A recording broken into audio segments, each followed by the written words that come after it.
तो हम लोगों ने कहाँ तक कर लिया था?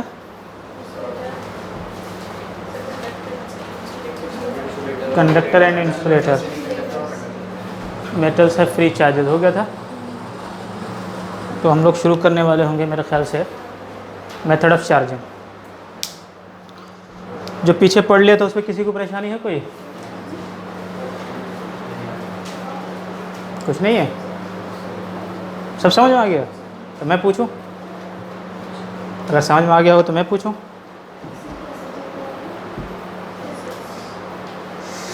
कुछ नहीं बोल रहे लोग। Charges are invariant in nature, इनका क्वेश्चन था, बाहर आया था पूछने। क्या मतलब है इसका? क्या नाम था इसका, भूल गया मैं। हम्माद, हम्माद ही ना? बोलो। Charges are invariant in nature, क्या मतलब था इसका?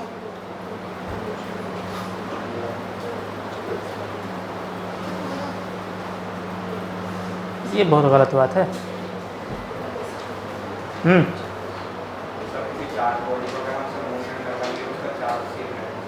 मतलब उसके बॉडी के मोशन माने की वजह से उस चार्ज के मैग्नीट्यूड के ऊपर फ़र्क नहीं पड़ेगा, ठीक है? कोई ऐसी क्वांटिटी है जो मोशन में आने की वजह से जो क्वांटिटी चेंज हो सकती है? कोई ऐसी फिज़िकल क्वांटिटी है जिसकी वैल्यू जो है मोशन की वजह से चेंज हो जाए? बेसिक हो, प्रॉपर्टीज़ हो, वो क्या हो? बेसिक प्रॉपर्टीज़ हो। बेसिक प्रॉपर्टीज़ से मतलब समझे? फंडामेंटल प्रॉपर्टीज़, वरने तो वेलोसिटी ही चेंज हो जाएगी, फिजिकल क्वांटिटी तो वो भी है।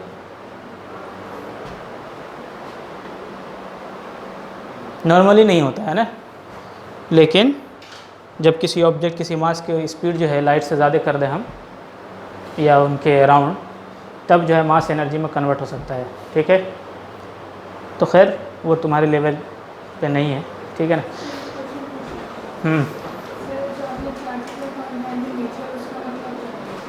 चार्जेस और क्वांटाइज इन नेचर का मतलब ये है, क्वांटाइजेशन वर्ड का मतलब होता है कोई भी चीज़ किसी डिस्क्रीट वैल्यू के फॉर्म में होना। डिस्क्रीट समझते हो?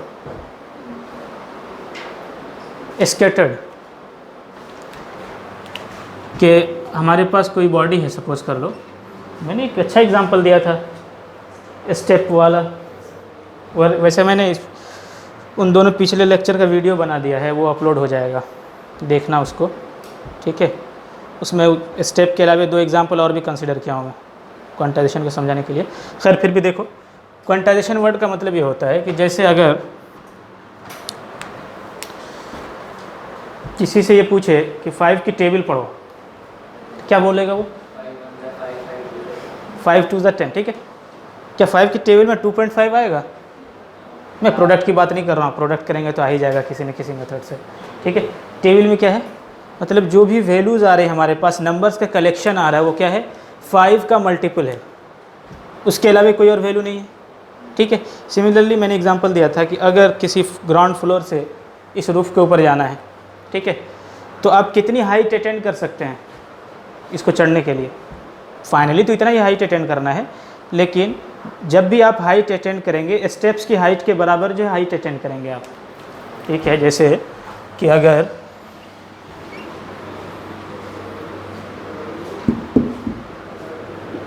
ग्राउंड फ्लोर से रूफ़ की हाइट 4 फीट थी सपोज़, ठीक है? 4 फीट थी, तो और ये स्टेप्स की हाइट कितनी है? हर स्टेप्स की हाइट कितनी है? 1 फीट है। अब मैं तुमसे सवाल पूछूं कि जब ऊपर तुम राइज़ कर रहे हो ग्राउंड फ्लोर से रूफ़ की तरफ या फ्लोर से रूफ़ की तरफ, तो जो भी हाइट में तुम्हारे चेंजेस आ रहा है ग्राउंड के लेवल से, कितना आ रहा है? 1 फीट, 2 फीट, 3 फीट, 4 फीट। कभी भी ये राइज़ जो है तुम्हारा ग्राउंड से 1.5 फीट नहीं हो पाएगा, 2.5 फीट नहीं हो पाएगा। मतलब हमेशा जो है इस 1 फीट के राइज़ को ही आप अटेंड कर सकते हैं, 1 feet, then 1 feet, then 1 feet and so on, ऐसा ही होगा, ठीक है ना? तो मतलब ये जो स्मॉलेस्ट वैल्यू आपके पास अवेलेबल है हाइट राइज़ करने की, उसी के मल्टीपल में आप हाइट अटेंड कर सकते हैं, उसके अलावा हाइट अटेंड नहीं कर सकते। तो जो मिलिकन ऑयल ड्रॉप एक्सपेरिमेंट था, मिलिकन ऑयल ड्रॉप एक्सपेरिमेंट था, उसमें उन्होंने क्या देखा कि किसी भी बॉडी पे जो चार्ज है वो हमेशा इलेक्ट्रॉन के चार्ज का या प्रोटॉन के चार्ज, पॉजिटिव हो तो प्रोटॉन के चार्ज का इंटीग्रल मल्टीपल था। That's why they say the charges on any bodies are the integral multiple of the smallest charge present in nature which is known as quantization of charge. ठीक है, समझ आया नहीं आया? चलो और कुछ देखो, समझ में ना आए तो बिना झिझक पूछा करो, ठीक है, एज ए फ्रेंड, लेकिन लिमिट में। ये नहीं कि मेरे सर पे चढ़ जाओ, ये भी नहीं होना चाहिए, ठीक है ना। क्वेश्चन बिना झिझक पूछा करो, ठीक है, लेकिन जेन्युइन होने चाहिए, ठीक है। दोस्ती वाला सवाल का जवाब तो नहीं दे सकता मैं, ठीक है। एजुकेशन से रिलेटेड हो, पढ़ाई लिखाई से, ठीक है। तो नहीं हो सवाल तो मैं पूछता हूँ या आगे चलता हूँ मैं।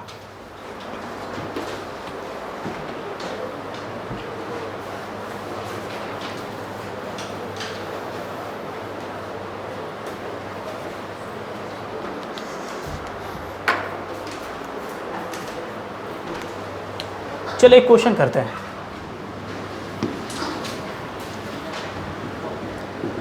Find the number of electron present in a cup of water having mass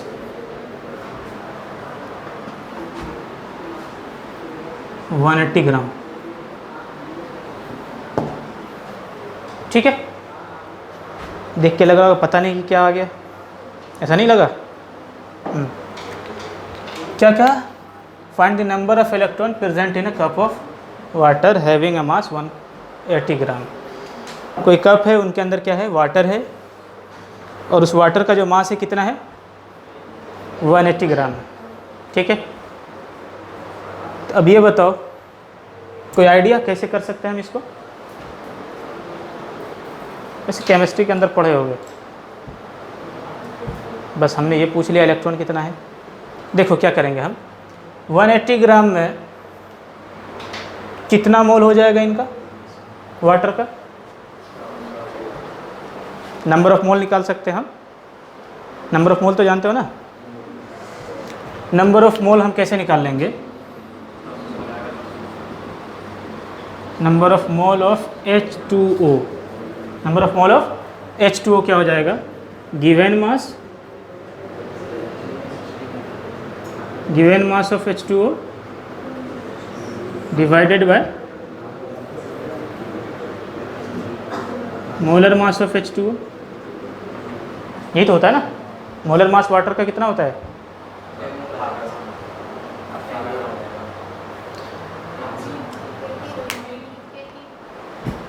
eighteen. ठीक है, क्या हो जाएगा? 18 ग्राम नीचे और 180 ग्राम ऊपर, कितना आ जाएगा ये? 10। मतलब इस कप के अंदर 10 मोल है वाटर का। कितना है? 10 मोल है वाटर का। तो एक मोल के अंदर वाटर का कितना मॉलिक्यूल होगा? एवोगैड्रो नंबर के बराबर है ना? एक मोल के अंदर नंबर ऑफ पार्टिकल कितना होता है? Na के बराबर, एवोगैड्रो नंबर के बराबर, ठीक है ना? कितना हो जाएगा? एवोगैड्रो नंबर के बराबर 6 पॉइंट क्या बोल रहे थे? 022 है, कहीं पर 023 है, ठीक है। तो number of particle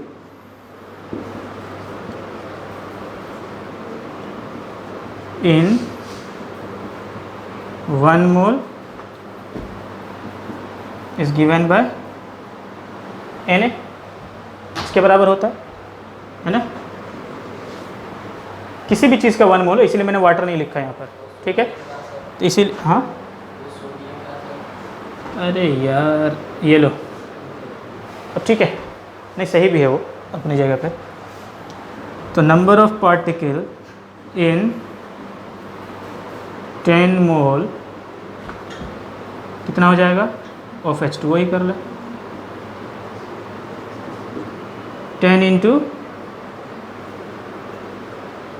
Avogadro number, इतना पार्टिकल हो जाएगा, ठीक है। इतना पार्टिकल हो जाएगा, मतलब इतना वाटर मॉलिक्यूल है हमारे पास, ठीक है, इतना वाटर मॉलिक्यूल। और एक वाटर मॉलिक्यूल के अंदर ऑक्सीजन कितना है, 1, और हाइड्रोजन कितना है, 2। तो 1 ऑक्सीजन है और 2 हाइड्रोजन है। ऑक्सीजन के का एटॉमिक नंबर 8, ठीक है। तो नंबर ऑफ इलेक्ट्रॉन कितना होगा इनके पास, 8। हाइड्रोजन, एक हाइड्रोजन के पास 1 इलेक्ट्रॉन होता है, तो 2 हाइड्रोजन है, यहाँ पर कितना इलेक्ट्रॉन होगा, 2 इलेक्ट्रॉन। तो एक वाटर मॉलिक्यूल के पास कितना इलेक्ट्रॉन है, 10 इलेक्ट्रॉन है ना। तो इतना वाटर मॉलिक्यूल के पास कितना इलेक्ट्रॉन होगा, इसका 10 टाइम्स। यूनिटरी मेथड लगाते रहो, ठीक है ना। तो नंबर ऑफ इलेक्ट्रॉन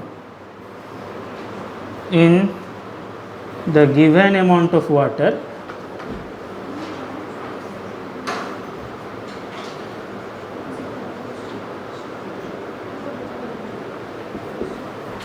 क्या हो जाएगा, 10 इंटू एन ए। तो इसको मैं ऐसे लिख दे रहा हूँ, 6.022 इंटू 10 की पावर 23, ये एन ए की वैल्यू हो गई, इंटू 10 इंटू ये नंबर है, कितना हो जाएगा, 6.022 इंटू 10 की पावर 25 इलेक्ट्रॉन, ठीक है। अब बताएगा साहब, ये जो 180 ग्राम वाटर मॉलिक्यूल है, सॉरी 180 ग्राम वाटर है, मॉलिक्यूल नहीं, 180 ग्राम वाटर है, इसके ऊपर टोटल चार्ज कितना है,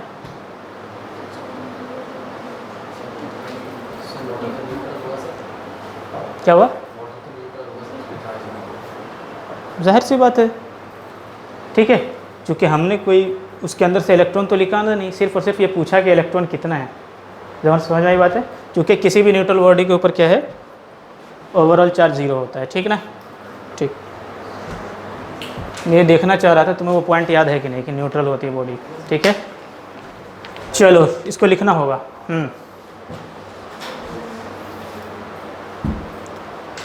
तो इसमें फिजिक्स कम, केमिस्ट्री ज़्यादा है, बस सिर्फ चार्ज निकलवाना था इसलिए करवा दिया।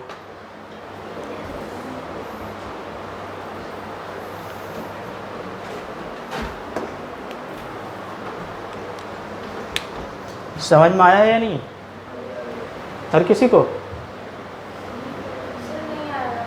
किन को, हाँ क्या नहीं आया,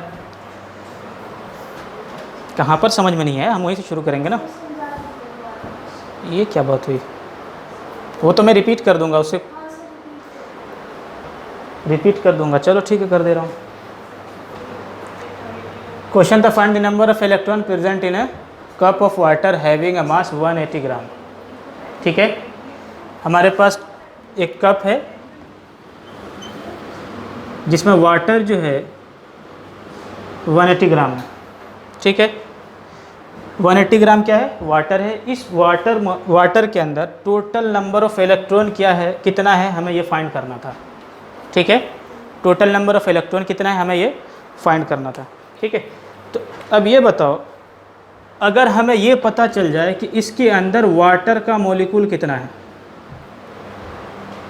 वाटर का मॉलिक्यूल कितना है, अगर ये पता चल जाए तो हम बता देंगे कि नंबर ऑफ इलेक्ट्रॉन कितना है। चूँकि एक वाटर मॉलिक्यूल के अंदर कितना इलेक्ट्रॉन होता है, 10, ठीक है। तो ये जितनी भी मैथमेटिक्स में लगाया हूँ वो नंबर ऑफ वाटर मॉलिक्यूल निकालने के लिए किया हूँ, ठीक है। क्या किया हमने कि टोटल मास कितना गिवन है, 180 ग्राम है। मोलर मास किसको कहते हैं, जिसने सवाल पूछा उसी से पूछ रहा हूँ मैं, मोलर मास किसे कहते हैं, तभी तो समझ में आएगा ना तुम्हारे ये।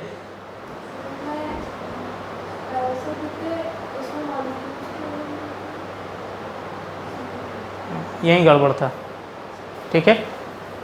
मोलर मास किसको कहते हैं, किसी भी मॉलिक्यूल का जो एटॉमिक मास होता है उसे अगर हम ग्राम में कंसीडर कर लें, उसी वैल्यू को अगर हम ग्राम में कंसीडर कर लें तो वो जो मास होता है उस मॉलिक्यूल का मोलर मास होता है, ठीक है। जैसे इसका तुमने पढ़ा होगा ऑक्सीजन का होता है 16, हाइड्रोजन का 2, 18 AMU या सिर्फ U लिखे होंगे, ठीक है। तो इसी मास को U में लेने के बजाय अगर हम ग्राम में ले लें तो उस मास को हम लोग कहते हैं मोलर मास। वैसे ये केमिस्ट्री का पार्ट था, खैर ये होता है, ठीक है। और ये क्या है? मोलर मास है, ठीक है। क्या है? मोलर मास है। अब इसको ऐसे समझो कि मोलर मास जो है किसी एक छोटे पैकेट में कोई भी चीज़ पड़ी हुई है उनका मास है। ये एक थैली है छोटी सी, इसके अंदर जो मास है जैसे यहाँ पर 18 ग्राम है, ठीक है। अब इस तरह की बहुत सारी थैली से एक बकेट को भर दो, ठीक है। अब मैं ये नहीं बताया कि उसमें नंबर कितना है, सिर्फ और सिर्फ ये बताया कि उस बकेट का पूरा मास 180 ग्राम है, तो नंबर ऑफ पैकेट से नहीं निकाल सकते? निकाल सकते हैं ना। तो सिमिलरली ऐसा ही है कि टोटल मास इसके अंदर कितना है? 180 ग्राम है, ठीक है। और वाटर का मोलर मास कितना है? 18 ग्राम है। तो अगर हम इस टोटल मास को 18 ग्राम से डिवाइड कर देंगे तो नंबर ऑफ मोल क्या है ये पता चल जाएगा, ठीक है। और एक मोल के अंदर, एक मोल किसको कहते हैं? Na, ठीक है। एक मोल के अंदर कितने पार्टिकल होता है किसी भी चीज़ का? एवोगैड्रो नंबर के बराबर होता है। तो इसीलिए हमने क्या किया, नंबर ऑफ मोल को एवोगैड्रो नंबर से मल्टीप्लाई कर दिया। तो यहाँ से क्या पता चल गया? वाटर मॉलिक्यूल की तादाद कितनी थी, ठीक है। फिर हमने क्या किया, उसको 10 से मल्टीप्लाई कर दिया, क्योंकि एक मॉलिक्यूल के अंदर जो इलेक्ट्रॉन है वो कितना है? 10 है। ये 10 ई फॉर इलेक्ट्रॉन है, चार्ज नहीं है, ठीक है ना। समझ आई बात है? पक्का ना? ठीक। अब हम लोग चलते हैं कहाँ? Method of charging.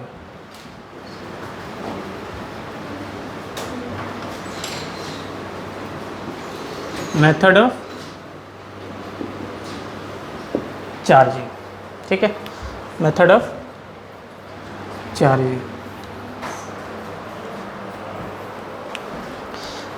पिछली क्लास के अंदर हमने एक क्लू छोड़ा था कि जब किसी एक बॉडी से दूसरे बॉडी के ऊपर हम चार्ज का ट्रांसफॉर्मेशन करवाते हैं तो जो चार्ज का अमाउंट है किसी बॉडीज़ के ऊपर क्या होता है?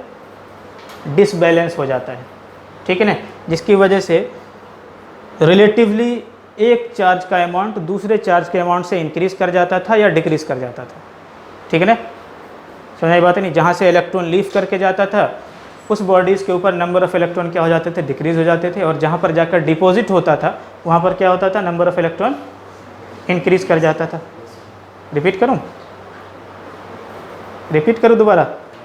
ठीक है। क्या कर जाता था? जहाँ इलेक्ट्रॉन जाता था वहाँ पर नंबर ऑफ़ इलेक्ट्रॉन क्या होता था? प्रोटॉन के कंपैरिजन में इंक्रीज़ कर जाता था। तो इसीलिए इस डिसबैलेंस की वजह से जहाँ पर इलेक्ट्रॉन डिपॉजिट होता था वो बॉडी हो जाती थी कैसे? Negatively charge. और जहाँ से लीव करके जाता था वहाँ पर रिलेटिवली प्रोटॉन का अमाउंट क्या हो जाता था? इंक्रीज़ कर जाता था। इसलिए वो बॉडी हो जाती थी, जहाँ से इलेक्ट्रॉन लीव करके गया वो बॉडी कैसे हो जाती थी? Positively charge. ये हमने देखा था, ठीक है ना। तो ये जो इलेक्ट्रॉन का ट्रांसफॉर्मेशन है, तो इलेक्ट्रॉन क्या है? चार्ज है। तो चार्ज का ट्रांसफॉर्मेशन एक बॉडी से दूसरे बॉडी के ऊपर करना हम क्या कहते, उसी को हम क्या कहते हैं? चार्जिंग। मतलब चार्ज को किसी एक बॉडी से दूसरे बॉडी पर ट्रांसफ़र करवा दें ताकि रिलेटिवली कोई एक चार्ज जो क्या हो जाए? इंक्रीज़ हो जाए या डिक्रीज़ हो जाए, तो डिसबैलेंस हो जाएगा नंबर ऑफ़ अमाउंट, है ना। तो कोई एक चार्ज का इफेक्ट हमें दिखने लगेगा, ठीक है। ये जो ट्रांसफॉर्मेशन हम करवाते हैं किसी एक को इंक्रीज़ करना या डिक्रीज़ करना, इसी मेथड को हम कहते हैं चार्जिंग। अब इनके लिए बहुत सारे तरीके हम अपनाते हैं कि किस मेथड से जो हम नंबर ऑफ़ इलेक्ट्रॉन को इंक्रीज़ करें या डिक्रीज़ करें, उन सारे मेथड को हम डिस्कस करेंगे, ठीक है। तो चार्जिंग सिंपली क्या है? Transformation of charge from one body to the another body such that the one charges relatively increases by the other और डिक्रीजेज बाय द अदर, ठीक है। रिलेटिवली क्या हो जाए? इंक्रीज़ या डिक्रीज़ हो जाए अमाउंट में, ठीक है। तो उसे हम क्या कहेंगे? चार्जिंग कहेंगे।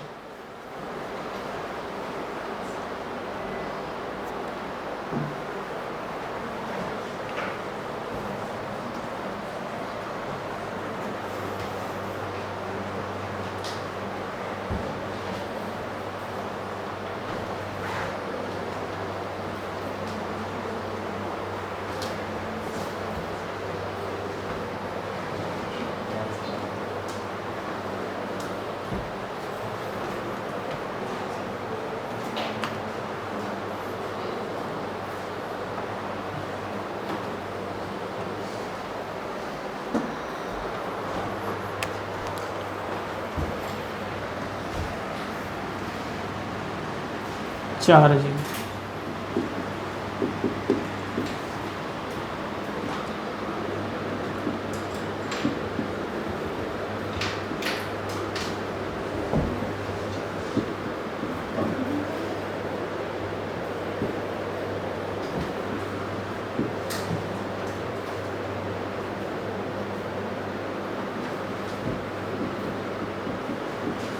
ब्रैकेट में मैं इलेक्ट्रॉन क्यों लिखा? ऐसा इसलिए कि मैं बोला था कि जो एटम के अंदर जो प्रोटॉन है वो कहाँ पर है? न्यूक्लियस के अंदर है ना। और इलेक्ट्रॉन कहाँ होता है? आउटर मोस्ट ऑर्बिट में, सॉरी ऑर्बिट में। इलेक्ट्रॉन कहाँ होता है? ऑर्बिट में। तो उस ऑर्बिट में जो इलेक्ट्रॉन रिवॉल्व कर रहा है उसमें से भी स्पेशली जो आउटर मोस्ट ऑर्बिट के इलेक्ट्रॉन हम उसे इजीली क्या कर सकते हैं? आयनेशन एनर्जी प्रोवाइड करा करके उनको निकाल सकते हैं उस आउटर मोस्ट ऑर्बिट से, है ना। ठीक है, तो इनको मूव कराना आसान है, इसलिए मैं ब्रैकेट के अंदर क्या लिख दिया? इलेक्ट्रॉन। मतलब जो है हम ट्रांसफॉर्मेशन जहाँ पर भी करवाएंगे इलेक्ट्रॉन को ही ट्रांसफ़र करेंगे। ठीक है, तो डायरेक्ट इलेक्ट्रॉन ही लिखता, ऐसा इसलिए नहीं लिखा कि जब सॉल्यूशन की फॉर्म में कोई भी चीज़ होती है, तुम लोगों ने शायद उसमें देखा हो केमिस्ट्री के अंदर कि जब किसी आयनिक कंपाउंड को हम सॉल्यूशन के अंदर डालते हैं तो ब्रेक हो जाता है। जैसे NaCl को अगर हम डालें तो Na+ और Cl- में ब्रेक हो जाता है, तो Na+ इज़ आल्सो चार्ज। ठीक है, तो वहाँ पर पॉजिटिव चार्ज क्या हो जाता है? माइग्रेट कर जाता है, ट्रांसफ़र हो जाता है एक प्लेट से दूसरी प्लेट की तरफ। ठीक है ना, इसीलिए हम सिर्फ और सिर्फ इस कंटेक्स्ट में इलेक्ट्रॉन लिख रहे हैं। समझ आई बात है। लेकिन अगर आयन है तो वहाँ पर पॉजिटिव चार्ज भी क्या हो सकता है? ट्रांसफ़र हो सकता है। ठीक है, तो अभी जो हम सॉलिड बॉडी की बात कर रहे हैं वहाँ पर कौन ट्रांसफ़र होता है? इलेक्ट्रॉन ट्रांसफ़र होता है। ठीक है, it is the process of transfer of charge from one body to the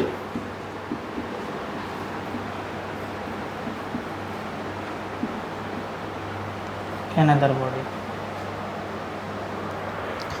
from one body to the another body। तो अब इस ट्रांसफॉर्मेशन के लिए हम क्या करते हैं? कुछ मेथड्स का यूज़ करते हैं। First method of charging is frictional method of charging.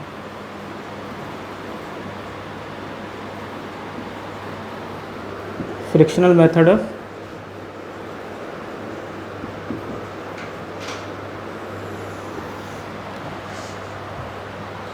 Frictional method of charging. Frictional method of charging में हम क्या करते हैं? किसी भी एक बॉडी को दूसरे बॉडी से क्या कर देते हैं? हम रब करते हैं। ठीक है ना। और जब कोई ऑब्जेक्ट मोशन में हो किसी दूसरे चीज़ से कांटेक्ट में, तो वहाँ पर क्या होता है? एक फोर्स प्रोड्यूस होता है, जिसे क्या कहते हैं हम लोग? Frictional force. अब चूँकि यहाँ पर फ्रिक्शनल फोर्स प्रोड्यूस हो रहा है, ठीक है, तो उस बॉडीज़ के ऊपर जो भी इलेक्ट्रॉन होंगे सरफेस के, जैसे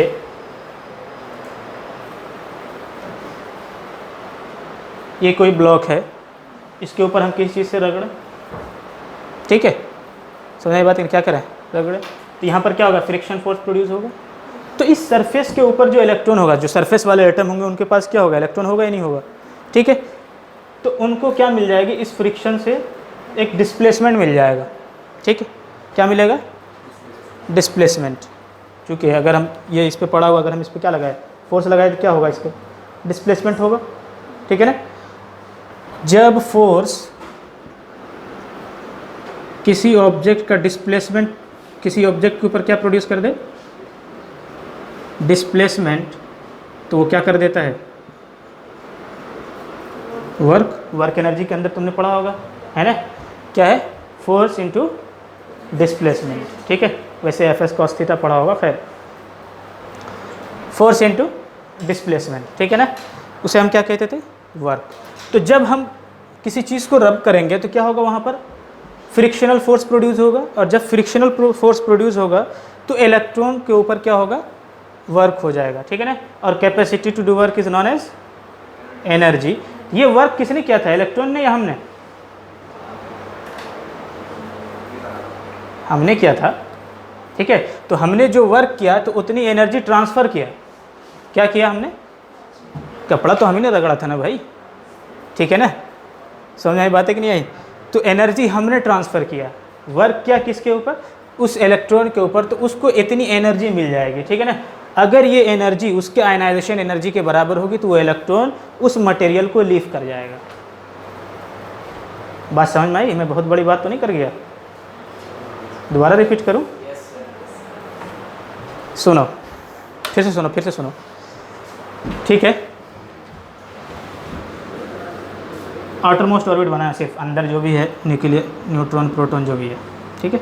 आउटर मोस्ट ऑर्बिट पे जो इलेक्ट्रॉन है ये अपनी मर्जी से तो लीव करके नहीं जाएगा, ठीक है ना। अपनी मर्जी से तो क्लास में भी नहीं आते, है ना, नहीं आते ना। हर चीज़ के पीछे कुछ ना कुछ लॉजिकल रीज़न होता है ना। क्या होता है? रीज़न होता है। तो ये इलेक्ट्रॉन जो है अपनी मर्जी से यहाँ से जंप करके नहीं चला जाएगा। Na+ सोडियम एटम कहीं पर भी ऐसे पड़ा हुआ तो अपनी मर्जी से अपना ऑर्बिट छोड़ के चला जाएगा? नहीं। क्या होता है? उनके पीछे लॉजिकल रीज़न है कि उसको इतनी एनर्जी दोगे तब वो जो है इस ऑर्बिट को क्या करेगा? लीव करेगा, ठीक है। और चार्जिंग में हम क्या चाहते हैं कि चार्ज ट्रांसफ़र हो जाए, और चार्ज ट्रांसफॉर्मेशन में हम किसको ट्रांसफ़र करवा सकते हैं? इलेक्ट्रॉन को। तो हमने क्या किया, अब ये जो एटम है किसी न किसी मटेरियल का होगा, ठीक है। जैसे यहाँ पर एक ब्लॉक बनाया मैं, ये हाथ रख लो, ठीक है। हम इसके ऊपर क्या करते हैं? रब करें इसको, ठीक है। क्या करें? रब करें। तो जब हम रब करेंगे तो इस हैंड के ज़रिए हम क्या लगा रहे हैं? इस सरफेस के ऊपर एक फोर्स लगा रहे हैं, है ना। फ्रिक्शन फोर्स क्या है? अपोजिशन फोर्स है ना। जैसे अभी कांग्रेस है बीजेपी के खिलाफ, ठीक है ना। समझ में आई बात है कि नहीं? तो जब हम फोर्स एक्ट करते हैं, समझ में आई बात है नहीं, उसके अगेंस्ट क्या लगता है? एक अपोजिंग फोर्स लगता है जिसे हम कहते हैं फ्रिक्शनल फोर्स। तो हम जब फोर्स अप्लाई करते हैं तो ये जो हमारे मटेरियल का सरफेस है, तो यहाँ पर भी तो किसी न किसी एटम का आउटरमोस्ट ऑर्बिट रहा होगा या नहीं रहा होगा, ठीक है। तो जब हम इसके ऊपर फोर्स लगाएंगे तो इस सरफेस के ऊपर तो क्या है? एटम है। तो ये हम जब इसके ऊपर एक्शन लगाए तो इन्होंने रिएक्शन लगाया होगा, ठीक। और अगर 8वीं क्लास के अंदर थोड़ा सा फ्रिक्शनल फोर्स, नहीं 9th क्लास में भी तो पढ़े होंगे, फ्रिक्शनल फोर्स अगर हम लगाते हैं किसी बॉडी के ऊपर, अगर हम फोर्स अप्लाई करते हैं, ठीक है, किसी बॉडी के ऊपर अगर हम फोर्स अप्लाई करते हैं तो इसके अगेंस्ट भी क्या लगता है? Frictional force. कितना? इसको समझो, बहुत अच्छी चीज़ है। फिर आते हैं इसके ऊपर, उसका जवाब ज़्यादा अच्छा मिलेगा। कि एक हैवी बॉक्स लो, अपने घर में जो छोटा भाई है, जो सबसे छोटा हो, ठीक है, उसको कहो उसको पुश करने, तो ऐसा देखोगे कि वो उसको पुश नहीं कर पा रहा। फोर्स तो लगा रहा था, चूँकि फोर्स तो लगा रहा था, वो क्या कर गया? उसका लॉजिकल रीज़न क्या दोगे? क्यों रुक गया? वो बॉक्स क्यों नहीं डिस्प्लेस किया? तो तुम्हारा जवाब ये होगा कि चूँकि फ्रिक्शनल फोर्स दूसरी तरफ से लग रहा था जो कि उसके बराबर था। यही होगा ना जवाब? ठीक। अब उसकी जगह तुम आ जाओ, ठीक है। अब डिस्प्लेस करो, हो जाएगा? वो हो जाएगा। क्या अब फ्रिक्शनल फोर्स नहीं लग रहा था? बराबर क्यों नहीं हुआ? हमारा फोर्स जो है उस फ्रिक्शनल फोर्स से ज़्यादा हो गया। तो मतलब क्या है कि फ्रिक्शनल फोर्स किसी हद तक किसी ऑब्जेक्ट को रोक सकता है, किसी हद तक किसी ऑब्जेक्ट को रोक सकता है। हमेशा जो हम फोर्स अप्लाइड करते हैं, फ्रिक्शनल फोर्स हमेशा उसके बराबर नहीं होता, ये बात ध्यान में रखना, ठीक है। अगर ऐसा होता तो हम कभी भी किसी ऑब्जेक्ट को डिस्प्लेस ही नहीं कर पाते, ठीक है ना। तो जब हम फ्रिक्शनल फोर्स की, जो हर सरफेस की टेंडेंसी होती है फ्रिक्शनल फोर्स लगाने की, इसलिए सरफेस के नेचर पे डिपेंड करता है वो, ठीक है ना। तो अगर उस लिमिट से हम क्या कर दें, फोर्स को इंक्रीज़ करा दें, तो क्या हो जाता है? वो फोर्स क्या कर देता है? उस ऑब्जेक्ट को डिस्प्लेस कर देता है। जैसे मैं इसको धक्का दूँ, हाँ हिल जाएगा, ठीक है। इसको अगर मैं क्या करूँ, पुशअप करूँ, ठीक है, तो शुरू में क्या होगा? नहीं होगा। और फोर्स इंक्रीज़ करो और इंक्रीज़ करो, एक वक्त आएगा कि ये डिस्प्लेस हो जाएगा, ठीक है ना। तो देखो मैं क्या कर रहा हूँ,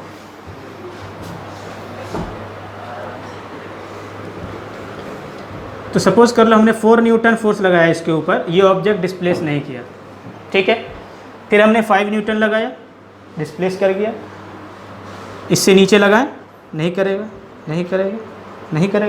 ठीक है। तो इस 5 न्यूटन तक हम जैसे ही पहुँचे, ये ऑब्जेक्ट क्या कर गया? अपनी पोजीशन से डिस्प्लेस कर गया। अगर अब हम 6 न्यूटन फोर्स लगा दें इसके ऊपर तो तब भी करेगा, है ना। तो ये जो 5 न्यूटन जो था वो जस्ट एक लिमिटिंग फोर्स था कि मतलब मिनिमम फोर्स इस ऑब्जेक्ट को डिस्प्लेस करने के लिए 5 न्यूटन चाहिए। क्या चाहिए? 5 न्यूटन चाहिए। 6 न्यूटन लगाएं तो अब जो एक्स्ट्रा फोर्स है उसको कैंसिल करने के बाद वो इस बॉडी को एक्सेलरेट करवा देगा, मोशन में ला देगा। ठीक है, समझ में बात है कि नहीं आई? ठीक, तो ऐसे ही जब हम इसके ऊपर रब करेंगे, ठीक है, तो वो इस इलेक्ट्रॉन को क्या करना चाहेगा? पुशअप करना चाहेगा। जैसे इस पार्टिकल बॉक्स को हम क्या करना चाह रहे थे? पुश करना चाह रहे थे। जब इसको पुश करना चाहेगा ये, तो अगर वो फोर्स इसके लिमिटिंग फोर्स से ज़्यादा हो गया तो ये क्या करेगा? इस इलेक्ट्रॉन को एनर्जी दे देगा, क्योंकि जब कोई भी चीज़ मोशन में आती है तो उसके पास काइनेटिक एनर्जी आ जाती है। ठीक है, तो इसके पास क्या आ जाएगी? एनर्जी। और वो एनर्जी किसने दिया? हमने जो फ्रिक्शन फोर्स प्रोड्यूस करवाया था उसी से मिलेगा। अगर वो एनर्जी इस इलेक्ट्रॉन के आयनाइजेशन एनर्जी के बराबर हो जाए तो वो इस ऑर्बिट को लीव कर देगा, और लीव करेगा तो कहाँ जाएगा? सरफेस पर तो हमारा कपड़ा रखा हुआ था या हाथ रखा हुआ था, तो वहीं जाएगा ना। ठीक है ना, तो मतलब इस सरफेस से इलेक्ट्रॉन ट्रांसफ़र हो जाएगा कहाँ? उस बॉडीज़ के ऊपर जिससे हम उसको रब कर रहे थे। ठीक है, तो इस तरह से फ्रिक्शनल फोर्स की वजह से क्या हो जाता है? इलेक्ट्रॉन का ट्रांसफॉर्मेशन हो जाता है, चूँकि फ्रिक्शनल फोर्स से जो एनर्जी प्रोड्यूस होती है वो यूज़ हो जाता है इलेक्ट्रॉन के ट्रांसफॉर्मेशन में। ठीक है, इस तरह से नंबर ऑफ़ इलेक्ट्रॉन बॉडीज़ के ऊपर, जो पहले अगर सोडियम अगर ये रहा होगा, या तो सोडियम रहा होगा तो नंबर ऑफ़ इलेक्ट्रॉन 11 रहा होगा, नंबर ऑफ़ प्रोटॉन भी 11 रहा होगा। तो इनके आउटरमोस्ट में एक इलेक्ट्रॉन है, सो आउटरमोस्ट ऑर्बिट में एक इलेक्ट्रॉन है, तो वो इलेक्ट्रॉन लीव कर जाएगा। अब चूँकि पूरा का पूरा सरफेस है तो बहुत सारे सोडियम के एटम होंगे, तो बहुत सारे इलेक्ट्रॉन अपनी उस सरफेस से क्या कर जाएंगे? लीव कर जाएंगे। ठीक है ना, तो इस तरह से क्या हो जाएगा? इलेक्ट्रॉन का ट्रांसफॉर्मेशन हो जाएगा। ठीक है, एक बॉडी से दूसरे बॉडीज़ के ऊपर। अब जैसे एक इलेक्ट्रॉन जाएगा तो यहाँ पर कितना इलेक्ट्रॉन बच जाएगा? 10। और जो एक इलेक्ट्रॉन, सपोज कर लो किसी क्लॉथ से हम रब कर रहे थे तो एक इलेक्ट्रॉन यहाँ चला गया। ठीक है, तो इनिशियली ये भी न्यूट्रल था और ये भी न्यूट्रल था। तो अब यहाँ से जब इलेक्ट्रॉन लीव करके गया तो 1 प्रोटॉन के बराबर इसके ऊपर पॉजिटिव चार्ज इंक्रीज हो गया होगा। और यहाँ पर जो इलेक्ट्रॉन आया है, जहाँ कितना भी इनिशियली सपोज कर लो इसके ऊपर 20 इलेक्ट्रॉन और 20 प्रोटॉन था, तो अब ये इलेक्ट्रॉन जो एक्स्ट्रा आ गया है ये क्या कर देगा? इसको 21 इलेक्ट्रॉन कर देगा और प्रोटॉन 20 रहा होगा। ठीक है, तो यहाँ पर रिलेटिवली, यही मैं बार बार टर्म कह रहा था कि रिलेटिवली एक चार्ज की वैल्यू दूसरे चार्ज से बढ़ जाती है। यहाँ पर लीव करने की वजह से रिलेटिवली प्रोटॉन का चार्ज जो है इलेक्ट्रॉन के चार्ज से इंक्रीज कर गया। ठीक है, समझ में बात है कि नहीं? तो ये जो इफेक्ट है ये दिखने लगेगा हमारे बॉडीज़ के ऊपर। ठीक है ना, ये जो ट्रांसफॉर्मेशन करवाया जिसकी वजह से बॉडी के ऊपर चार्ज डेवलप हो गया, इसी को कहते हैं चार्जिंग। तो एक मेथड हमने यूज़ किया, क्या? Frictional method of charging. ठीक है, अब इसकी कहानी भी लिखनी पड़ेगी। इतना लिखते रहें या लिख करके लाओगे? तो तुम लोगों का होमवर्क है, जो समझे होगे पता भी चलेगा समझ में आया नहीं, कि इस कॉन्सेप्ट को एक्सप्लेन करके लाओगे अपनी कॉपी पर। ठीक, और क्लास में आने से पहले शीट में लिख के लाना, अपना नाम लिख करके मुझे बाहर दे देना, मैं चेक करके आऊँगा क्लास में। ठीक है, यहाँ तो चेक नहीं कर सकता, बहुत टाइम लगेगा, है ना? ठीक है, समझ आई बात है कि नहीं आई? जो चीज़ समझे हो उसको लिख करके लाना।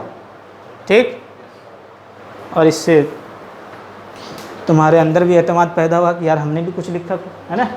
वरना बोर्ड पे लिखो छापो, उससे क्या फ़ायदा, है ना? समझ में आया नहीं आया? ठीक है, तो फ्रिक्शनल फोर्स से जो है इलेक्ट्रॉन का ट्रांजिशन हो सकता है ना। ठीक है, देखो चीज़ें तुम्हारी पढ़ी हुई है, ये तुम जानते हो पहले से, सिर्फ अप्लाई करना नहीं जानते, एनालिसिस नहीं कर पाते या एनालाइज नहीं कर पाते इन चीज़ों को कि कैसे हो रहा है। ठीक है, तो फ्रिक्शनल मेथड से हम बॉडी को चार्ज कर सकते हैं, क्योंकि चार्जिंग तो सिंपली क्या है? इलेक्ट्रॉन को एक बॉडी से दूसरे बॉडी पर क्या करा दो? ट्रांसफ़र करवा दो। ठीक है, अब इसी चार्ज को अगर वापस रिटर्न कर दोगे तो डिस्चार्जिंग हो जाएगी। ठीक, समझ में बात है कि नहीं आई? आगे बढ़े नेक्स्ट मेथड। चलो आगे बढ़ते हैं। अरे यार, लिख करके लाओगे ये? ठीक है, frictional method of charging homework में लिख लो। ठीक है, क्योंकि बहुत लंबी कहानी, अगर मैं पूरा लिखाने लगा तो पूरा बोर्ड भर जाएगा। ठीक है, अच्छा एक चीज़ और यहाँ पर देखें, कि जब हम इलेक्ट्रॉन का ट्रांसफॉर्मेशन करवाते हैं तो इलेक्ट्रॉन का कुछ ना कुछ मास होगा। थ्योरेटिकली हम कह सकते हैं, भले ही अब तौल नहीं सकते, ठीक है ना, पता भी नहीं चलेगा, है ना, लेकिन फिज़िकली अगर हम देखें, सॉरी थ्योरेटिकली अगर हम देखें तो इलेक्ट्रॉन क्या हो रहा है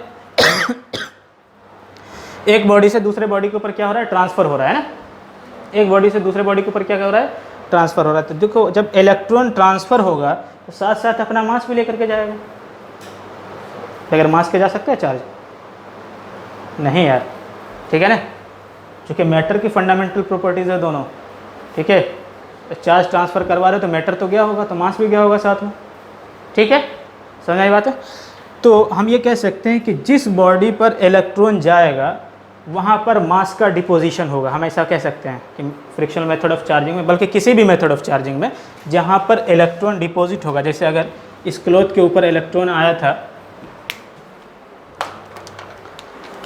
इस क्लॉथ के ऊपर इलेक्ट्रॉन क्या हुआ था, लीफ करके आया था, तो ये अपने हिस्से का मास जो है यहाँ पर लेकर आया होगा, है ना, किससे, उस सरफेस से, है ना। तो हम थ्योरेटिकली कह सकते हैं कि ये जो क्लॉथ है इनका मास इंक्रीज़ कर गया होगा, ठीक है ना। और जहाँ से लीफ करके आया, अरे बेस्ट एग्जांपल है, लड़कियों की शादी होती है, अपनी प्रॉपर्टी लेकर चले जाते हैं, तो यही तो हो रहा है यहाँ पर। ये इनकी शादी हो गई, इससे चला गया अपना घर बार छोड़कर, तो अपना मास, अपनी प्रॉपर्टी लेकर नहीं जाएगा, ले गया, ठीक है, तो ये अपने साथ अपना मास लेकर चला गया, ठीक है, ठीक, चलो बस हो गया, वापस आते हैं इधर। Next one is conduction method of charging.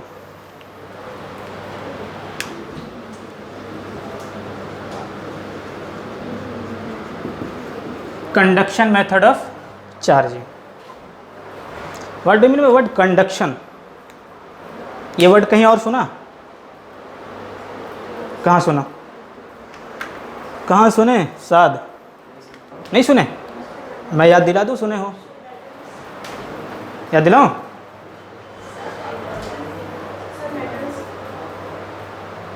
Metal non metal में कंडक्टर सुना होगा, कंडक्शन, हाँ याद तो आ गया तुम्हें, ठीक है ना। हीट का कंडक्शन 7th क्लास के अंदर चैप्टर है हीट, है ना, और पढ़ते थे ना मेथड ट्रांसफ़र ऑफ हीट किस तरह से कर सकते हैं, conduction method, convection method, radiation method. तो वहाँ पर कंडक्शन का क्या कॉन्सेप्ट था, ज़रा बताओ तो। जैसे कि सर फ्लेम है सर, उसके ऊपर हमने आयरन रॉड लिया है सर, तो उसके एक एंड से दूसरे एंड तक हीट पहुँचाएगी सर। अच्छा, यहाँ पर हीट ट्रांसफ़र दो तरह से हो रहा है, फ्लेम से उस रॉड के बीच में भी और रॉड के एक एंड से दूसरे एंड के बीच में भी। तो कौन से वाले पार्ट की बात कर रहे हो तुम? फ्लेम से यहाँ इस हीट ट्रांसफॉर्मेशन की बात कर रहे हो, या यहाँ से जो हीट ट्रांसफ़र इस एंड पे हुआ इसकी बात कर रहे हो? सर एक एंड से दूसरे एंड इसकी बात कर रहे हो, ठीक है, अच्छा ठीक है, ये क्या है, कंडक्शन है, ठीक। अच्छा, अब इसके ऊपर अगर हम कोई बॉल रख दें पानी का, इस रॉड के ऊपर, ठीक है, शेरे पंजाब गए हो? गए हो ना? उसकी कढ़ाई बहुत बड़ी है, वो तेल का जो ढक्कन होता है वो उसी के ऊपर रख देता है गर्म होने के लिए, ध्यान दियो कभी? अरे यार, इतनी बड़ी सी प्लेट है, वो तेल गर्म करने के लिए यहीं पे तेल डाल देता है और इसी में से निकाल निकाल किस में डालता रहता है वो। नहीं देखा, चलो खैर खैर, ये क्या है, क्यों रखा है इसको यहाँ पर? चूँकि उनको जो ऑयल चाहिए था वो हॉट चाहिए था, गर्म चाहिए था, है ना। तो क्या किया, यहाँ से इस सरफेस के बीच जो हीट ट्रांसफ़र हो रहा है वो भी क्या है, कंडक्शन है, ठीक है। फिजिकल एग्जांपल इसलिए दिया ताकि थोड़ा समझ में आए, बोरिंग भी ना हो, ठीक है, क्योंकि वरना फिज़िक्स बहुत बोरिंग है, समझ आई बात है, इतनी मैथमेटिक्स दिमाग ख़राब हो जाए। कंडक्शन, ठीक है। तो जब कोई एक बॉडी दूसरे बॉडी से कांटेक्ट में होता है सच दैट कि एक का टेम्परेचर हाई हो और दूसरे का टेम्परेचर लो हो, तो टेम्परेचर क्या होता है, एक बॉडी से मतलब जिसका टेम्परेचर हाई है उससे उस बॉडी की तरफ ट्रांसफ़र होने लगता है जिसका टेम्परेचर क्या हो, लो हो। ठीक है, तो मतलब क्या है कि जब भी कंडक्शन मेथड करते हैं तो एक बॉडी दूसरे बॉडी से फिजिकली कांटेक्ट में होता है। ठीक है, तो यहाँ पर हम हीट तो ट्रांसफ़र करवा नहीं रहे, यहाँ पर हम हीट तो ट्रांसफ़र करवा नहीं रहे, लेकिन हम एक बॉडीज़ को दूसरे बॉडी से फिज़िकली कनेक्ट करेंगे। जैसे कि हीट ट्रांसफ़र के लिए हम क्या करते थे, एक बॉडी को दूसरे बॉडी से फिज़िकली कनेक्ट करते थे। ठीक है, आइदर बाय डायरेक्ट टचिंग और बाय कनेक्टिंग वायर। ठीक, तो कंडक्शन मेथड ऑफ चार्जिंग। अच्छा, फ्रिक्शनल मेथड ऑफ चार्जिंग में जो हमने चार्जिंग किया था उसमें दोनों बॉडी कैसी थी, अनचार्ज थी। ठीक है ना, किसी के ऊपर ऑलरेडी पहले से कोई भी चार्ज नहीं था। ठीक है, लेकिन कंडक्शन मेथड ऑफ चार्जिंग में हमेशा जो है एक बॉडी चार्ज होना चाहिए। क्या होना चाहिए, क्या होना चाहिए, चार्ज होना चाहिए। सपोज़ कर लो अगर हमें ये कोई बॉडी है, इसको चार्ज करना है, इसको क्या करना है, चार्ज करना है, तो इसके ऊपर चार्ज ट्रांसफ़र करने के लिए, क्योंकि चार्ज ट्रांसफ़र करेंगे तभी ये चार्ज होगा, क्योंकि डेफिनेशन हमारी यही कह रही है। ठीक है ना, तो इस बॉडीज़ के ऊपर चार्ज लाने के लिए हमें क्या करना पड़ेगा, एक दूसरी चार्ज बॉडी को इनके पास लाना पड़ेगा और इसको डायरेक्ट टच करा दें या किसी वायर के थ्रू क्या करा दें, कनेक्ट कर देंगे। सपोज़ कर लो ये जो बॉडी चार्ज बॉडी हमने लाया उसके ऊपर पहले से क्या चार्ज था, पॉजिटिव चार्ज था। ठीक है, या डायरेक्टली भी टच करा सकते हैं।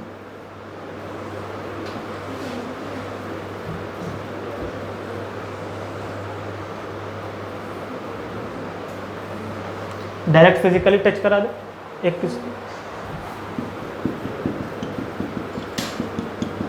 तो हमने क्या किया, एक मेटेलिक स्फीयर को दूसरे मेटेलिक स्फीयर से। अच्छा, एक चीज़ और, जब फिजिकली कनेक्ट कराएंगे हम तो मेटल होना चाहिए, बॉडीज़ क्या होनी चाहिए, मेटल होनी चाहिए। क्यों, चूँकि चार्ज किसके अंदर फ्लो कर सकता है, वहाँ पर तो हमने एक्सटर्नल एनर्जी लगा दिया, ज़बरदस्ती इलेक्ट्रॉन को जंप करा दिया। ठीक, इसलिए प्लास्टिक को भी अपने बालों से रब करो, पेन को, प्लास्टिक को क्या कर लेता है, सॉरी पेपर को क्या कर लेता है, अट्रैक्ट कर लेता है। ठीक है, तो यहाँ पर जो चार्ज डेवलप होता है ना वो स्टैटिक चार्ज होता है, मतलब जो हमने ऐसे रब किया, यहाँ पर जो चार्ज डेवलप हुआ वो एक स्टैटिक चार्ज है, यहीं पे रुका हुआ है, ये फ्लो नहीं कर रहा इस बॉडी से। ठीक है, समझ आई बात है कि नहीं। लेकिन हम क्या चाह रहे हैं यहाँ पर कि इस बॉडी पे जो चार्ज है वो ट्रांसफ़र होकर कहाँ आ जाए, यहाँ पर। तो हम उसी बॉडीज़ के ऊपर चार्ज ट्रांसफ़र करवा सकते हैं जिसके अंदर से चार्ज फ्लो हो पाए। तो और हमने देखा था कंडक्टर और इंसुलेटर केस में तो सिर्फ और सिर्फ कंडक्टर ही ऐसा है जिनके अंदर से चार्ज फ्लो कर सकता है। तो यहाँ पर नोट डाउन एक चीज़ ये करना कि कंडक्शन मेथड ऑफ चार्जिंग में तो हमें जो बॉडीज़ रखनी है वो कंडक्टर रखना है। ठीक है, कनेक्ट तो करना है, साथ साथ बॉडीज़ कैसी होनी चाहिए, कंडक्टर होनी चाहिए। ठीक है, तभी चार्ज फ्लो कर पाएगा, अदरवाइज नहीं कर पाएगा। ठीक है, ठीक। तो हमारे पास एक चार्ज बॉडी है, दूसरी अनचार्ज बॉडी। हम इसको चार्ज करना चाहते हैं तो हमने क्या कर दिया, इसको कनेक्ट कर दिया, आइदर बाय वायर और बाय फिजिकल टचिंग। ठीक है, कंडक्टर है और जैसे ही एक दूसरे से टच होगा तो अब ये देखो, ये पॉजिटिवली चार्ज बॉडी, इसका मतलब इसके अंदर जो है इलेक्ट्रॉन की तादाद प्रोटॉन से कम रही होगी। ठीक कह रहा हो ना, क्योंकि अगर ये बॉडी कहीं से अगर पॉजिटिवली चार्ज है इसका मतलब तो यही है कि नंबर ऑफ प्रोटॉन जो है इसके ऊपर ग्रेटर है नंबर ऑफ इलेक्ट्रॉन से। ये नियॉन नहीं समझना, इसको ई नीचे लिखा हूँ मैं। ठीक है, समझ आई बात है, NE। ठीक है, नंबर ऑफ प्रोटॉन क्या है, नंबर ऑफ इलेक्ट्रॉन से ज़्यादा है, तो मतलब नंबर ऑफ इलेक्ट्रॉन यहाँ पर कम है ना। ठीक है, लेकिन यहाँ पर अभी जो है number of proton number of electron के बराबर है। जैसे ही हम इसको कनेक्ट करेंगे तो रिलेटिवली इनके कंपैरिजन में जो यहाँ पर पॉजिटिव चार्ज नेगेटिव चार्ज बराबर है, तो ये पॉजिटिव चार्ज क्या करेगा, इस सरफेस के ऊपर, सॉरी इस बॉडीज़ के अंदर जो इलेक्ट्रॉन है वो इसको अपनी तरफ अट्रैक्ट करना चाहेगा। क्या करना चाहेगा, अट्रैक्ट। वाई,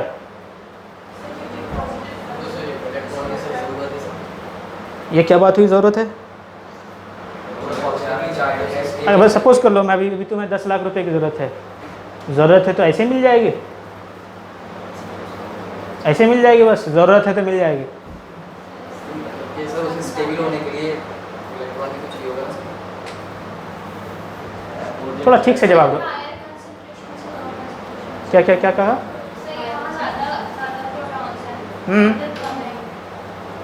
कम नहीं है, सिंपल सा आंसर है यार, ये अपोजिट चार्ज एक दूसरे को अट्रैक्ट करते हैं। हाँ उनका जवाब ठीक था, वो पीछे से जो है ठीक है, सिंपल है। ये पॉजिटिवली चार्ज है, वो भी इतना ज़्यादा हाई अमाउंट में, तो इलेक्ट्रॉन को जाहिर सी बात है अट्रैक्ट करेगा।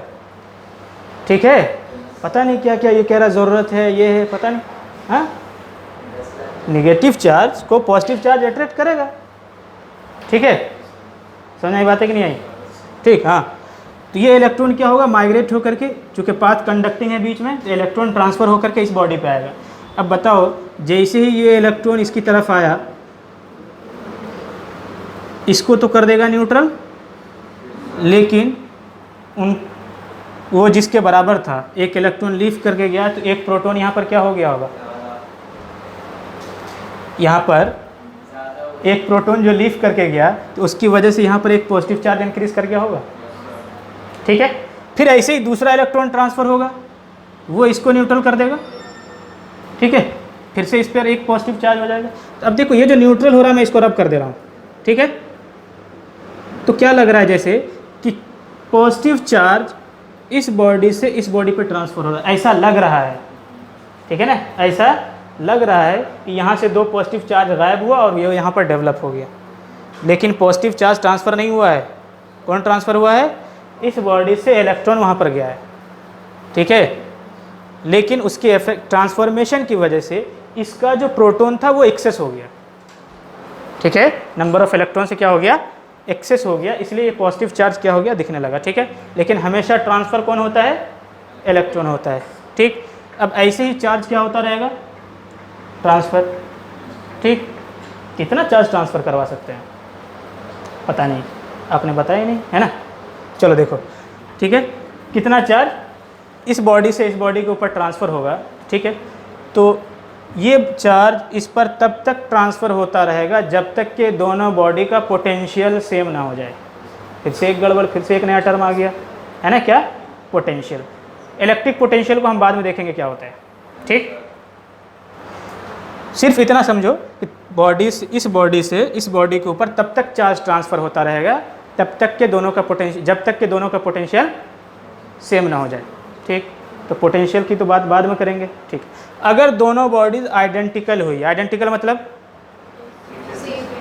एक जैसे, है ना, कभी कभी कोई जुड़वा भाई या बहन हो, देखना उसकी शक्ल मिलती है ना। ठीक है, तो क्या है, अगर दोनों आइडेंटिकल हो, अगर दो स्फीयर है तो दोनों की रेडियस सेम हो, मटेरियल सेम हो। ठीक है ना, दोनों अगर एग्जैक्टली आइडेंटिकल है तो जो चार्ज ट्रांसफ़र होगा वो आधा चार्ज इसका इस पर ट्रांसफ़र हो जाएगा। मतलब अगर इस पर टोटल चार्ज 10 कूलम था तो 5 कूलम इधर रह जाएगा और 5 कूलम यहीं पर। ठीक है, समझ आई बात है कि नहीं? इसके लिए एक एग्जांपल समझाता हूँ ताकि अच्छे से तुम्हारे समझ में आए। ये एक टैंक है, इसके अंदर पानी भरा हुआ है। ठीक है,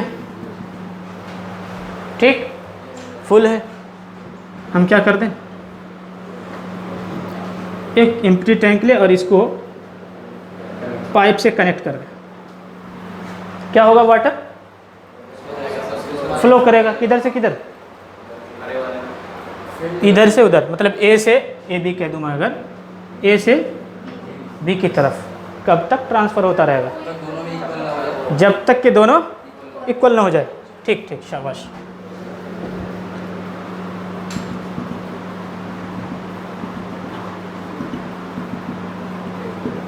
हाइट इक्वल ना हो जाए, यही कहा ना। अगर अब मैं इसको इतना नैरो कर देता तब भी हाइट भी बराबर होता, तब भी हाइट ही बराबर होता ना, वाटर लेवल का हाइट ही बराबर होता ना। हाँ, फिर से सुनो, मैं रिपीट कर रहा हूँ क्या सवाल पूछा मैं, कि एक सिलेंडर हमारे पास ए था, उसमें वाटर फिलअप है, दूसरा, अगर ऐसे ही आइडेंटिकल सिलेंडर लें, वो एम्प्टी था, हमने उसको पाइप से कनेक्ट कर दिया, हमने पूछा वाटर कहाँ फ्लो करेगा, तो तुमने कहा ए से बी की तरफ। कब तक फ्लो करेगा? जब तक कि दोनों का लेवल सेम ना हो जाए, जब तक कि दोनों का लेवल सेम ना हो जाए। ठीक है, मैंने कहा कि अब मैं आइडेंटिकल को रिमूव कर दे रहा हूँ। क्या कर दे रहा हूँ? आइडेंटिकल को रिमूव करके नैरो कर दिया इनको, या और वाइड कर देते। मैं पूछ रहा हूँ क्या तब भी जो वाटर इधर से उधर फ्लो करता है, ए से बी की तरफ फ्लो करता है, वो लेवल को सेम करता है या अमाउंट को सेम करता है? अब घर पे करना सब जा करके ये, ठीक है। 2 बोतल लेना, ठीक, समझ में आई बात है कि नहीं आई? और पाइप से कनेक्ट करके देखना, समझ में आई बात है कि नहीं आई? ठीक, ऐसा नहीं होगा, बल्कि दोनों की हाइट सेम होगी। इसका बेस्ट एग्जांपल है, अगर कोई फ्लड प्रोन एरियाज हो जहाँ सैलाब आता हो, ये बताओ जब सैलाब आता है क्या छोटे गड्ढे में पानी और बड़े गड्ढे का पानी बराबर नहीं होता?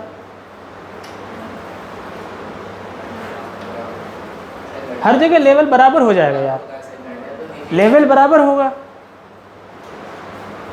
ठीक है, लेवल बराबर होगा, ठीक है ना। खैर, तो लेवल बराबर होगा, अमाउंट बराबर नहीं होगा।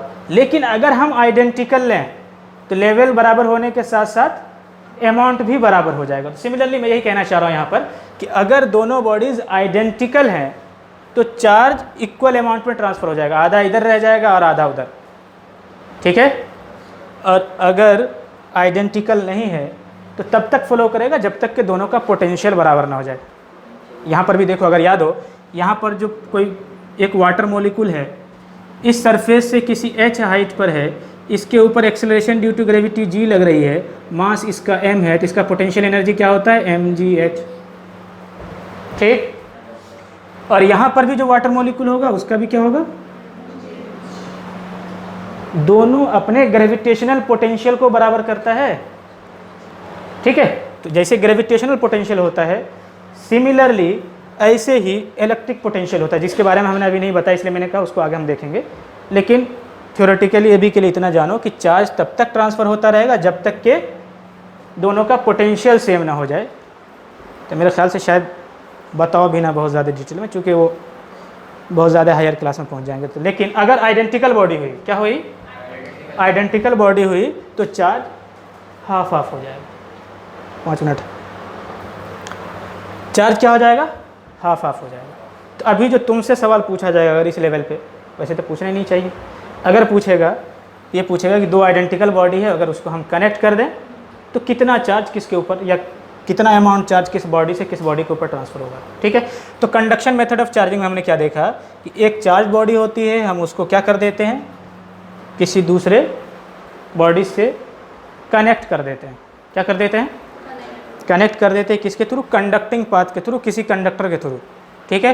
तो क्या होगा कि चार्ज जो है एक बॉडी से दूसरे बॉडी के ऊपर ट्रांसफ़र होगा, चार्ज एक बॉडी से दूसरे बॉडी के ऊपर ट्रांसफ़र होगा due to the movement of electron, ठीक है, due to the movement of electron, ठीक है। तो ये चार्ज ट्रांसफ़र होता रहेगा इसके ऊपर। जैसे यहाँ पॉजिटिवली चार्ज बॉडी है तो यहाँ पर क्या हो जाएगा? पॉजिटिव चार्ज आ जाएगा, ठीक। तो इस तरह से जब ये बॉडी चार्ज हो जाएगी हम क्या कर देंगे? डिस्कनेक्ट। अच्छा, इस केस में जो हमारे पास चार्ज मिला वो क्या है? सेम नेचर का है। जबकि हम फ्रिक्शनल मेथड ऑफ चार्जिंग में क्या कर रहे थे कि जब रब कर रहे थे तो एक निगेटिवली चार्ज हो जाता था, दूसरा पॉजिटिवली चार्ज हो जाता था, ठीक है। यहाँ पर क्या होता है? Same nature of charge develop होता है। अगर किसी बॉडीज़ के ऊपर अगर निगेटिव चार्ज डेवलप कराना होता हमें, तो हम जो चार्ज बॉडी लाते वो भी नेगेटिव होना चाहिए था। ये लोग तुम लोग करके देखना घर पे, क्या होगा? रीज़न ढूंढ के लाना, ठीक। करोगे कि मतलब इस चार्ज बॉडी की जगह अगर हम क्या लाते? नेगेटिव चार्ज बॉडी लाते और दूसरी बॉडी न्यूट्रल होती, तो फिर इलेक्ट्रॉन का ट्रांसफॉर्मेशन कैसे होता, ये सोच करके आना है, ठीक है। सोच करके आना, रफ कॉपी पे थोड़ा बहुत लिख भी लेना ताकि याद रहे कैसे कैसे किए थे। कहानी नहीं लिखना, यही सब करके आना, ठीक है। तो होमवर्क क्या क्या हुआ तुम्हारा? फ्रिक्शनल मेथड ऑफ चार्जिंग को एक्सप्लेन करके लाना, ठीक है। कंडक्शन मेथड में अगर बॉडी नेगेटिवली चार्ज होती है ना, तब इलेक्ट्रॉन का ट्रांसफॉर्मेशन कैसे होता, ठीक है, ये ढूंढ के लाना, ठीक है। तो कल अगर हमारी क्लास हुई तो यहीं से कंटिन्यू करेंगे, ठीक है। Thank you.